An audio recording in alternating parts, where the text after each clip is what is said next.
There's a hand winch lying in the frost-stiff grass next to me, and I haven't touched it yet. That's the first thing most people get wrong. They show up with a come-along and a chain and start hooking things together before they've looked at a single thing. My neighbor paid $400 to rent a stump grinder last spring. My grandfather pulled bigger stumps than this one, with nothing but a come-along, a length of chain, and 40 years of knowing how to read what the ground tells him. Stay with me through every phase, and you'll leave with a complete Appalachian method you can execute alone, with tools that cost less than 1 hour of machine rental. Hit subscribe if this kind of knowledge is worth keeping. Now let's start where every stump pull starts, not with the winch. Phase 1. Read the stump before you touch anything. I crouch down and knock on the wood with my knuckle. That sound tells me more than 10 minutes of looking wood. A solid knock, dense and low. Live root wood, roots that will bend under tension before they snap. A hollow sound, almost like knocking on a dry gourd. Punky stump, rotted through the center, and it'll behave completely differently under load. You can't rig both the same way and expect the same result. First thing I identify is species. Out here in these mountains, I'm dealing mostly with oak and hickory on the hardwood side, poplar and pine on the soft side. A hardwood stump, oak especially, carries a deep taproot, sometimes going straight down 4 or 5 feet. That taproot is the last thing to let go, and it acts like a hinge pin under lateral tension. A softwood stump, pine in particular, spreads wide and shallow. Roots run out like spokes on a wheel, close to the surface, easier to expose and cut, but more of them holding from more directions. Next, I read the ghost of the lean, the stump's highest point. The side that crowns up a little taller than the rest shows me which direction the tree was growing toward light.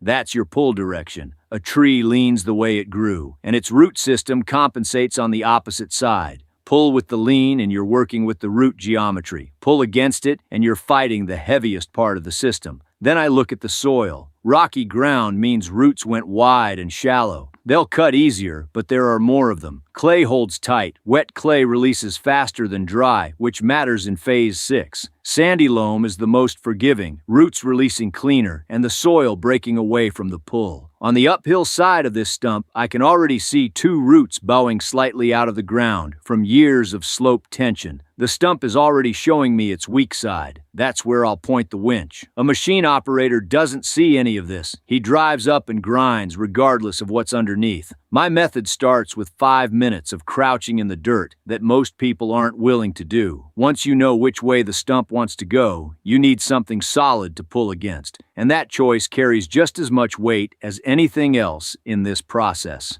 Phase 2. Choose your anchor tree, like it's load-bearing equipment.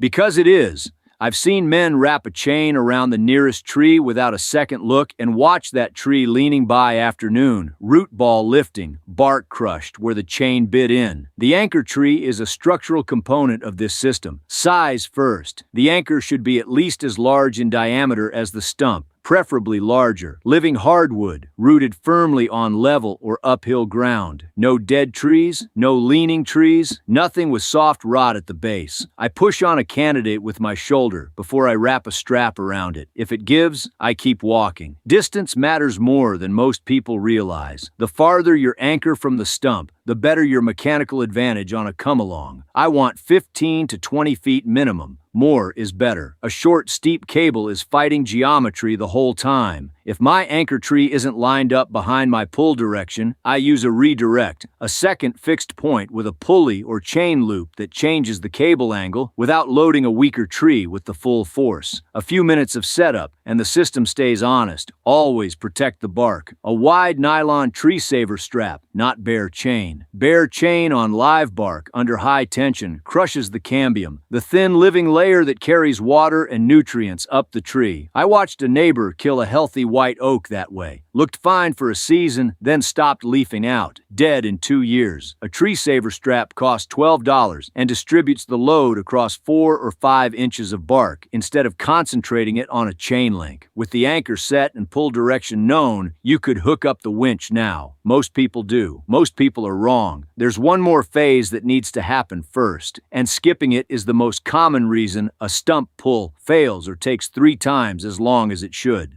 I want to stop here for a moment because there's something worth naming before the physical work starts. Everything so far, reading species, lean, soil, age, choosing an anchor and protecting it, none of that involved the winch. People think they're wasting time. They're not. They're diagnosing. Every mountain man I learned from treated a stump the way a good mechanic treats an engine he doesn't know yet. You listen before you start pulling things apart. The machine era eliminated diagnosis. Rent the grinder, aim it, grind. The machine doesn't care which way the roots run. The Appalachian method front loads the thinking, so the physical work goes fast and goes right. A man who spends 20 minutes reading and preparing will pull the same stump in an hour that a man working blind will fight for half a day. Most people lose a stump pull before the winch ever gets tight. The next phase is where the real work starts, done entirely with a hand tool before the come-along touches the cable. Nadbrs.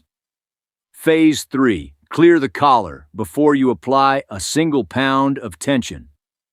A come-along is a pulling tool. It is not a root cutter. Hook a winch to an intact root collar and start cranking, and you're asking equipment rated for a specific load to do the work of a handsaw that costs $8. You'll either stall the tool, overstress the cable, or snap a chain, and you'll still have the same stump. I take a mattock or sharpshooter spade and dig around the base, all the way around, 6 to 12 inches deep. I'm looking for the top 4 major lateral roots, the thick ones running horizontally through the top layer of soil. When I find them, I sever them. Handsaw, pruning saw, or axe, whichever fits the space. The key is cutting as far from the stump as I can reach. A root severed 4 feet out offers far less pull resistance than one cut at the base because the stub still has to drag through more soil. Every inch of distance helps. I leave the taproot alone at this stage. It's what the winch is going to break or pull. Cut it prematurely, and I've removed the pivot point the stump rocks against. On a deep-rooted oak, that taproot acts like a spike in the ground. Under lateral tension, the stump will rock against it until it snaps or pulls clean. I also clear the pull path. Rocks, cut branches, any debris between stump and anchor. When this stump breaks free, it's going to swing and roll. I don't want it hitting anything, and I don't want it rolling back onto the chain. I've seen grown men spend 3 hours fighting a stump that would have come free in 45 minutes if they'd spent 10 with a handsaw first. The collar clearing phase can cut required winch load nearly in half on a medium hardwood stump. Fewer resets, less cable stress, far less chance of failure. Now you're ready to rig, and rigging a hand winch correctly is its own body of knowledge.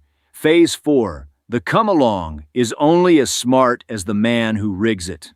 A hand winch is a lever working a ratchet, working a spool, simple machine, but its mechanical advantage multiplies or disappears depending entirely on how you rig it. And wrong rigging doesn't just reduce power, it creates failure points. Chain goes low on the stump, below the root flare. A high attachment turns the winch into a lever that lifts instead of pulls. The stump rocks back. Roots dig deeper on the downhill side, and you've made things worse. Chain wrapped low, biting into the root flare just below ground level, uses the stump's geometry as a grip point. Keep the cable as close to horizontal and in line as possible. An angled pull wastes force and can tip the stump sideways. Lay the cable straight between stump and anchor. If you can't get a straight line, use the redirect. For larger stumps, anything over 18 inches across or a dense hardwood, I rig a snatch block. Thread the come-along cable from the anchor through a snatch block chained to the stump base, then back to the anchor. This doubles the mechanical force at the stump. Travel slows, half as far per stroke, but the power increase is significant. My grandfather called it borrowing force from the tree itself. The physics don't care what you call it. Check every hook before loading. Safety latches always. Load must seat into the throat of the hook, not balance on the tip. Tip loading releases under tension at the worst possible moment. Before I touch the handle, I run my hand along the cable, feeling for kinks, fraying, or bird caging. Strands separating and fanning out. A damaged cable under tension doesn't just fail, it fails violently. Remove all slack before applying load. Shock loading, slack to full tension in one stroke, is how cables and chains part. And never stand in line with a tensioned cable. Stand to the side. Always. With the rig set, you're ready for the first pull. It won't be the pull that moves the stump. It'll be the pull that tells you everything you still need to know. Phase 5. Pull to listen, not to move. I crank the handle 4 or 5 strokes until the cable is singing tight, then I stop. I walk around the stump and I look at what the system is saying. Is the stump lifting on one side? The taproot is acting as a hinge. I'll need to sever it in phase 6 or shift the pull angle slightly toward the lifting side. Sometimes that's enough to let the taproot pull free without cutting. Is the anchor strap creeping up the trunk? The pull angle is slightly upward. I release tension, reposition the strap lower, and re-rig. A strap that climbs will eventually slip. I listen while the cable is tight. A low groan from the root zone means root stretching. Load is transferring into the system. A sharp crack means a root let go. I note which direction. I feel the come along itself. Smooth ratcheting means the tool has capacity remaining. Skipping or straining at the end of each stroke means I'm at the rated limit. That's the signal to add the snatch block if I haven't yet. The stump will talk to you if you give it a chance. Most men are too impatient to listen. They crank until something breaks and have no idea which problem they solved or which new one they created. After the diagnostic pull, I release tension fully, walk the system, adjust whatever needs adjusting, and then commit to the working phase. The real work doesn't happen at the stump, it happens underground. Here's what 5 phases of this method have in common, and it's worth saying plainly. Every phase, reading species and lean, selecting the anchor, protecting bark, clearing the collar, rigging low and straight, pulling to listen, is observation before action. The physical work is only efficient when it's aimed correctly, and you aim it by reading first. A machine can't feel a root stretching, can't hear the difference between a live taproot and a punky one. The man with the come-along can feel all of it if he's paying attention. That's why this method works on stumps machines struggle with in terrain. Machines can't reach by one person with no crew and no rental fee. The next phase is where most people go wrong, still thinking about the stump when the real work is underground. Phase 6. You're not pulling a stump, you're breaking a root system. A stump is held by a network. There's no single point you can attack that releases everything at once. The method is to remove holding points one at a time, cycling between tension and excavation until there's nothing left to hold. I apply working tension, enough to stress the root system, not enough to max the tool. While that tension is on, I dig and cut on the sides and bottom. Tension pulls roots taut and draws them slightly away from surrounding soil, making them visible and accessible. A root buried 3 inches below the surface will sometimes bow up enough under tension that I can get a saw under it. Release, remove cut material, reapply. Each cycle eliminates one more anchor point. The stump doesn't move all at once. It gives incrementally, a 1/4 inch here, a 1/2 inch there, until one cycle, the gap opens. The taproot is usually last. Under sustained lateral tension, it often snaps at a weak point without any cutting. I've heard it let go from 20 feet away, a sound like a green stick breaking, deep and low. On large or fresh stumps, I'll dig straight down on the pull side and cut it with a handsaw or reciprocating saw. Once severed, the stump has no more downward anchors. Between cycles, I rock the stump slightly with a long pry bar, just a few inches side to side. This breaks soil adhesion around the root ball, that seal of packed earth the roots have had years to establish. In dry clay, that adhesion is extraordinary. On a dry summer day, I'll flood the area with water and let it soak 20 minutes before starting. Clay releases far more easily wet. Old mountain trick, costs nothing. Old-timers called this walking the stump out. The gap on the pull side is widening now, white root ends visible in the dark soil, the stump rocking 3 or 4 inches with each cycle. Sooner or later it moves differently, and that's when you need to be most careful, not least. Phase 7. When the stump moves, slow down. Everything in you wants to crank harder when you feel the stump break loose. That instinct will break equipment or break you. When the stump frees on one side and the gap opens, I stop. I walk around it. The root geometry has changed. What was holding from the left is gone, and resistance is coming from a different direction. Continuing the same pull angle may mean pulling against the remaining structure instead of with it. I look at where the resistance is now before I crank again. I check the anchor strap. Movement transfers load in new ways, and a strap that was seated cleanly during the steady pull can shift when the stump tips suddenly. Final pulls are short and controlled. 1 or 2 strokes, pause, assess, 2 more. I let the ratchet do its work. No jerking, no bouncing the handle, no putting body weight behind it. The stump needs mechanical advantage at this point, not raw effort. Stand to the side of the cable and the side of the roll path. Never behind a tensioned cable, never in front of a tipping stump. When it tips and falls, I release tension slowly. The tool holds residual load even after the stump is down. Releasing fast can spring the cable. A neighbor of mine cranked too fast at the end. The stump came free sideways. Cable went slack. He yanked the handle in a panic. The cable reloaded with a shock. The hook pulled free and took out a section of fence. Nobody hurt, but he spent the rest of the afternoon fixing fence he never needed to touch if he'd slowed down when the stump moved. Sometimes, despite doing everything right, the stump doesn't move. That's not failure, that's information. Take a step back and look at what this method actually is. Read, rig, pull, listen, cut, reset, over and over. Every adjustment cycles back to observation. You read the stump again, read the root system again, read the cable. This isn't a checklist you work through once and set down. It's a loop. The same habit of attention applied until the problem is gone. The man who knows this method doesn't panic when the stump won't move. He cycles back to the beginning and reads again. That's the difference between knowing a technique and understanding the system underneath it. The last phase covers what to do when the stump won't cooperate after all of this, and the answer isn't more force. Phase 8. The stump that won't budge is teaching you something.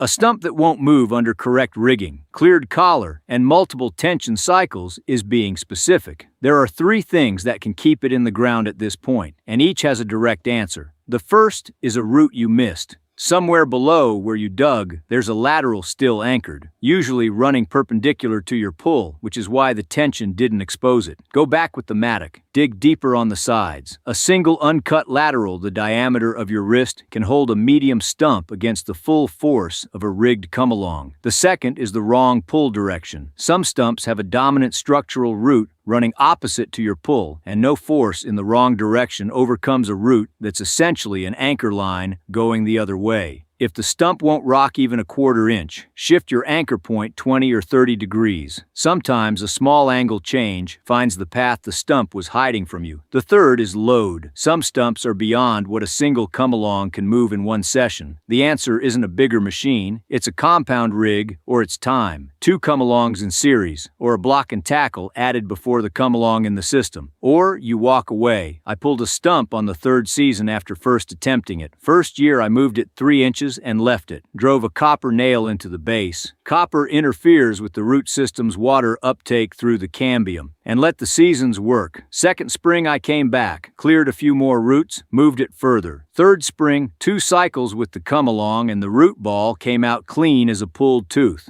It wasn't failure, it was timing. Time is a tool, just like the come-along. Patience is a form of force. Knowing when to stop and let the season work is the same skill as knowing when to pull. My grandfather put this whole method into 3 words: read before pulling. Every time, every stump, every cable, every decision in this process, read it before you pull it. And if you pull it and it doesn't move, go back and read it again. The stump isn't your enemy. It's a problem with a solution already in the ground, waiting to be found. It's late afternoon now. The frost that was sitting on this stump this morning is long gone. There's a hole in the ground where the root ball used to be. Raw earth, dark and wet. A few white root ends pointing in different directions, like remnants of something that held on for a long time. That stump came out because of 8 phases of attention, not force alone. Reading the lean and species, choosing and protecting the anchor, clearing the collar before the first stroke of tension, rigging low and straight, checking every hook and cable, pulling to listen before pulling to extract, working the root network 1 anchor point at a time, slowing down when it moved, and understanding, when it wouldn't move, that the ground still had something to say. That knowledge costs nothing to carry, weighs nothing in your pocket, needs no charging, no rental fee, no subscription. Men who understood this were never helpless on their own land. Here's what I'd ask you to do this week. Go find the oldest stump on your property and just read it. Don't pull it, don't rig anything. Crouch down, knock on the wood, look at the soil, find the lean, identify the species, practice the diagnosis. The skill lives in those first 5 minutes more than anywhere else. Leave a comment telling me the biggest stump you've ever pulled and what finally got it out. I want to know whether it was force, time, or something else entirely. A machine will do it faster, but a man who knows how to do it without one is never truly stuck. Subscribe if you want to keep this kind of knowledge close.